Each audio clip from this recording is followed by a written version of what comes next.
In this episode, I'm going to share with you what is trending in kitchens for 2022.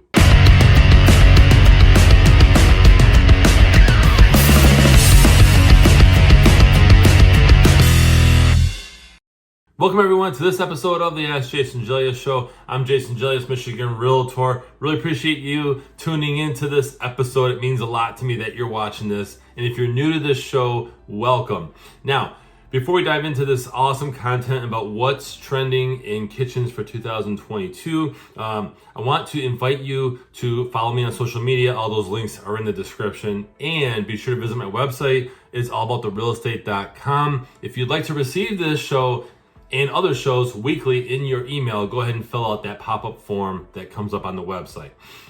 Now, pretty good article by Realtor Magazine about what's trending in kitchens for 2022. And I wanted to share this with you. It's a very interesting article. The author is Barbara Ballinger. She's a freelance writer. She's wrote multiple books. Not in any way an endorsement. I just think it's a really great article. And I wanted to share with you the content. So here we go. Now, what's trending in kitchens for 2022? She goes on to say, you know what? Kitchen colors are changing. White cabinets are the most popular choice, obviously. However, the trend is moving towards additional colors, warmth, give the room a more personalized feel, not just a generic look. She even goes on to state that purple is often found in kitchens that are warmer. And you tend to see that in more luxury properties where people would expect that, right? She goes on to say that the use of green is part of a bigger trend as well. They call it forest bathing. That's kind of interesting.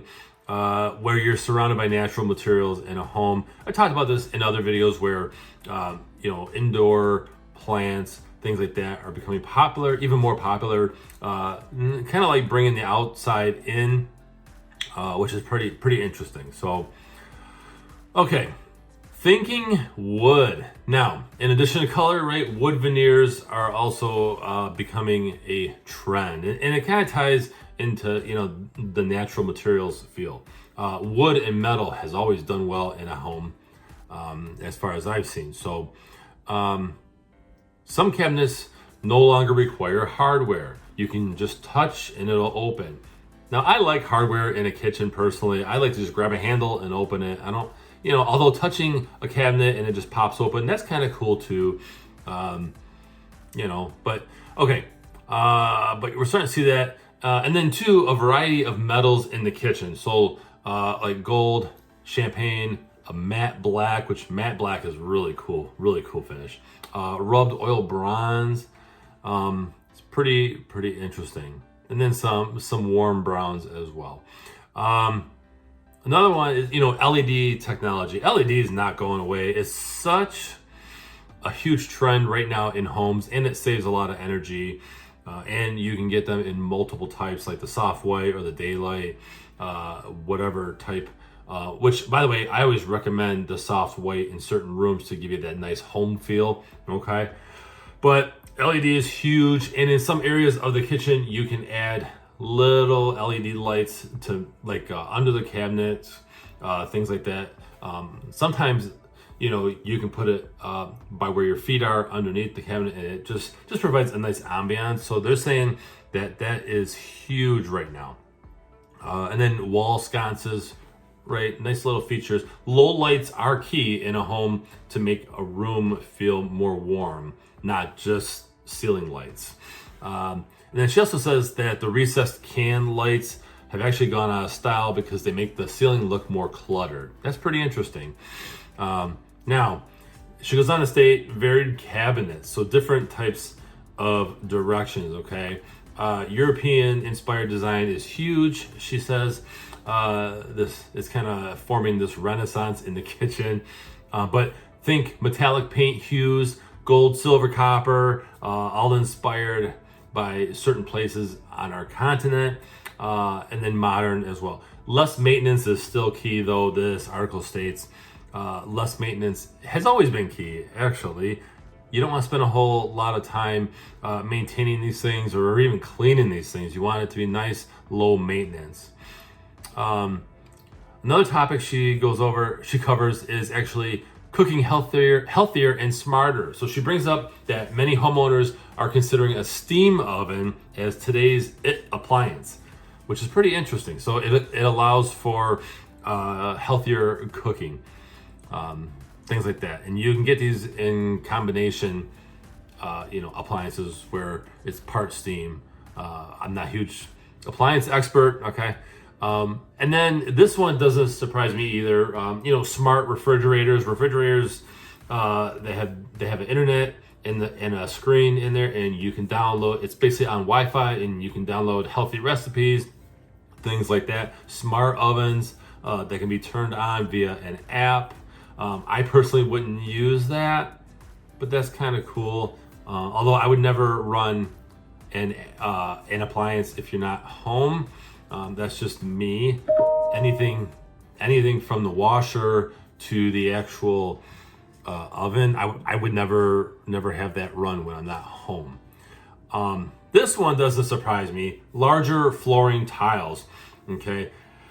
Although I thought 18 to 24 inches was a large tile, but in this article, they're stating that in the kitchen, the tiles each individual tile goes as big as 30 by 60 inches, which is crazy.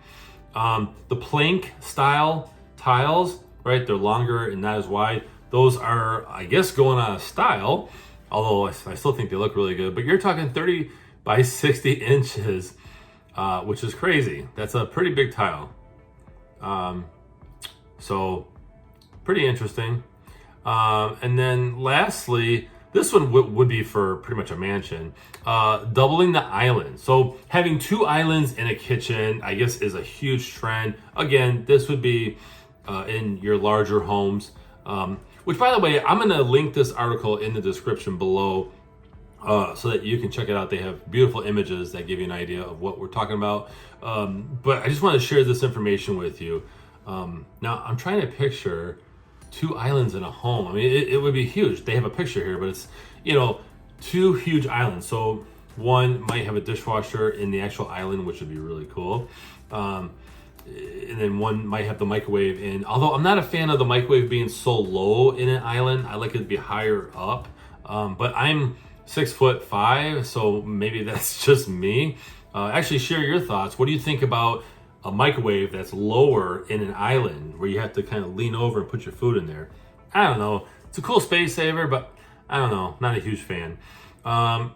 So anyway, I hope you guys found this episode valuable. Again, I'm Jason Gelios, Michigan Realtor, and go ahead and, again, follow me on social media. Hit up those links in the comments. Check out this article. That link is in the description as well. And be sure to visit my website. It's allabouttherealestate.com. Thanks for watching. Thanks everyone for watching this episode of the Ask Jason Gelios Show.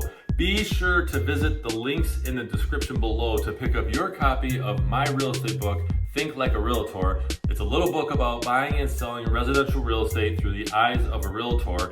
It's real world advice, tips, whether you're a new agent in the business or you are a home buyer or even looking to sell a home. This is great advice. So I really appreciate it if you guys visit those links, pick up your copy, and go ahead and share a review, good or bad, if you like it, if you hate it, okay? But get your copy today. Thank you.